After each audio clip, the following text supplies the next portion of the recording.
Ang pangalan ng Diyos ay ganito ang pagkakasulat sa Paleo-Hebrew. At ganito naman sa Modern Hebrew. Walang makapagbigkas nito.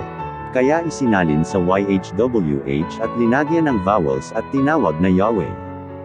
Isinalin sa KJV version na Lord. Isinalin din sa ASV version na Jehovah. Tinatawag sa ating wika na Panginoon.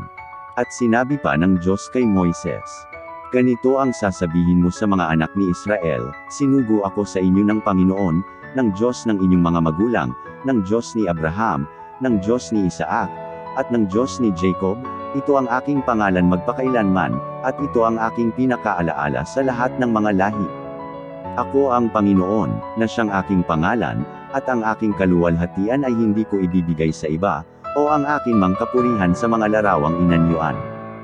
Talastasin mo nga sa araw na ito at isapuso mo, na ang Panginoon ay siyang Diyos sa itaas sa langit at sa ibaba sa lupa, wala nang iba pa.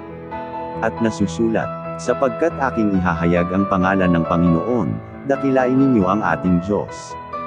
Sapagkat, ang lahat na nagsisitawag sa pangalan ng Panginoon ay mga liligtas. At kanilang sinabi, manampalataya ka sa Panginoong Hesus, at maliligtas ka, ikaw at ang iyong sangbahayan.